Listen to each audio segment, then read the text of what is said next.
Oke, assalamualaikum warahmatullahi wabarakatuh.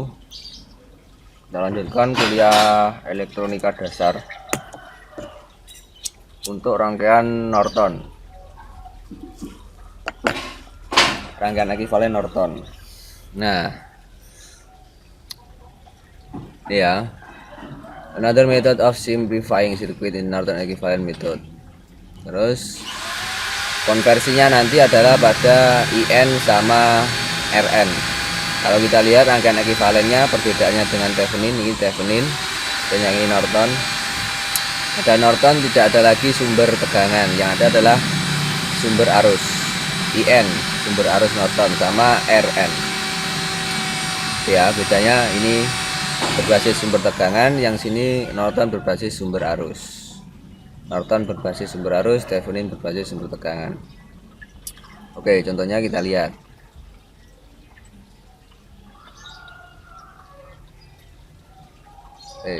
Berarti ini contohnya ya. Contohnya rangkaiannya seperti ini. Langkah-langkahnya adalah find IN and find RN. Nah, untuk find RN ini tidak usah bingung, sama seperti caranya mencari RTH untuk rangkaian ekuivalen Thevenin. Perbedaannya adalah di cara menemukan IN. Oke, kita lihat rangkaiannya seperti ini. Akan kita coba gambar ya. Dia ada rangkaian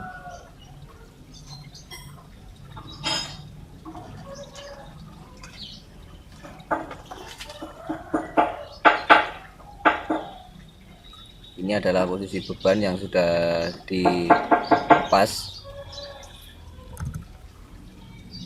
Ini R1 2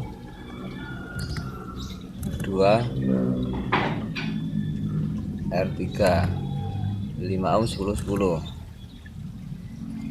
5 ohm 10 ohm 10 ohm. Tegangannya VT 10 volt. Oke, nah nanti rangkaian ini akan di ekuivalenkan dengan sebuah rangkaian. Ini sumber arus ya. Arahnya, panahnya nanti menentukan arah arusnya, belum kita tentukan. Kemudian ada satu hambatan N, dan ini adalah kutub X dan kutub Y nya. Ini adalah IN, I Nortonnya. Nah, dari sini nanti mau kita buat rangkaian ekuivalen seperti ini. Nah, pertanyaan adalah bagaimana menentukan IN sama RN. RN kita tentukan caranya sama dengan RTH. Kalau IN, nah kita ikuti langkahnya ini. Untuk menemukan IN, yang pertama dilakukan short circuit terminal X dan Y. Nah, berarti ini kita short circuit kan. Ini kita short circuit. Ini kita short circuit ya toh.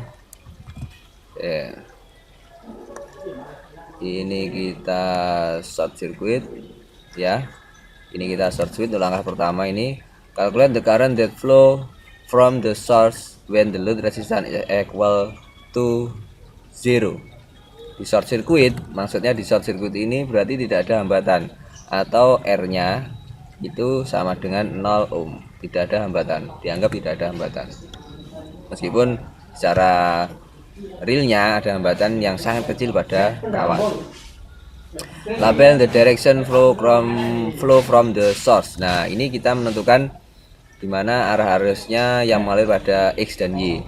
Logikanya kalau ini ada sumber tegangan positif di sini, maka arusnya akan mengalir ke atas sini ya toh.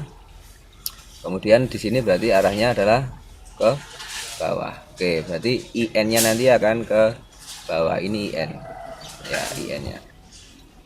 Nah, cara menentukan IN-nya, nah kita pakai logika elektronik sekarang. Ketika ada arus seperti ini dan di sini dirangkai short circuit, hambatan di sini sangat kecil dan mendekati nilai 0, maka di percabangan sini dan percabangan sini arus tidak akan belok ke sini, tidak akan belok ke sini, juga tidak akan belok ke sini. Berarti ini dianggap tidak ada.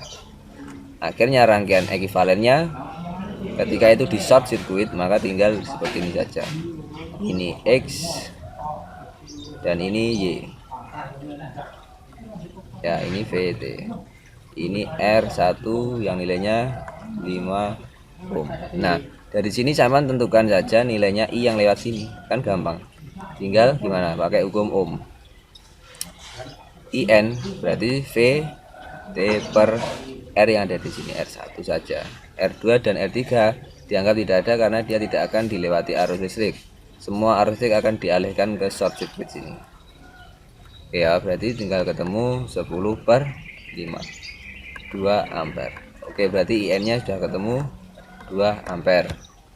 Nah, IN-nya 2 ampere. Jadi ini 2 ampere dengan arah, nah, arahnya tadi ini sudah digambar ke bawah, berarti sumber arusnya diganti arah yang ke bawah. Ganti arah yang ke bawah. Diganti arah yang ke bawah.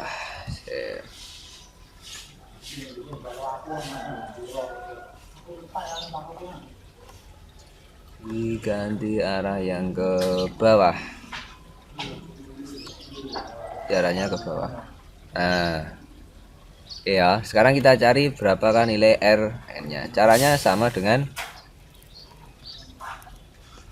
menentukan RTH. Caranya find Rn, use the same procedure as outlined for finding RTH. Label the value Rn on the equivalent circuit diagram. Oke, kita tinggal menentukan saja equivalent circuitnya. Caranya gitu. Oke, berarti ini untuk menentukan RTH, berarti yang ini harus diubah jadi short circuit. Jadi short circuit, rangkaiannya jadi ya nopo rangkaiannya ini toh. Nah,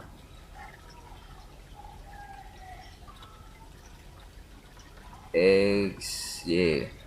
Nah, ini sumber tegangannya kita ganti rangkaian jalur short circuit.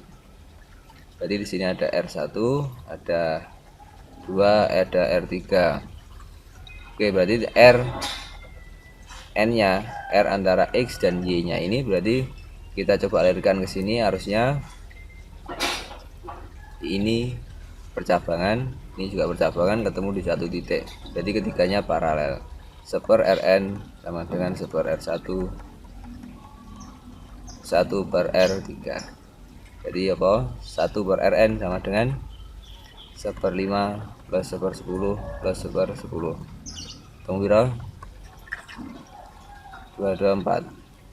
Berarti Rn-nya 2,5 ohm.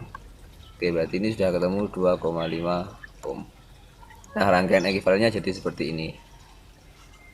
Kalau nanti misalkan rangkaian ini antara X dan Y dikasih beban, antara X dan Y ini dikasih beban R load, maka rangkaiannya akan menjadi seperti ini.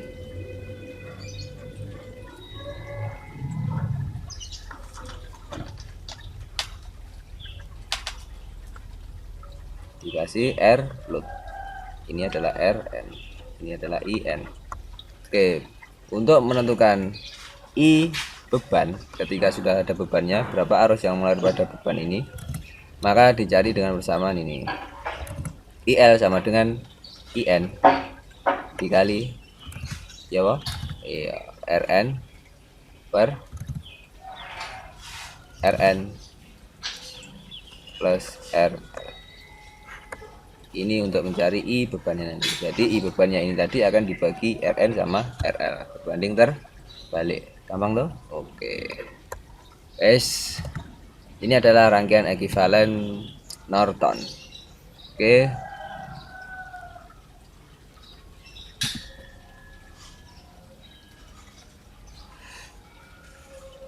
Oke, tugas yang pertama berarti nanti silahkan dikumpulkan, akan saya share di Google Classroom nanti tempo pengumpulannya. Ini soal yang pertama ya. Soal yang pertama untuk rangkaian ekivalen Norton, silahkan ini dibuat rangkaian ekivalen Nortonnya. Oke ya. Halaman berapa ini? Halaman 131 365. Silahkan dibuat rangkaian ekivalen Nortonnya. Oke ya.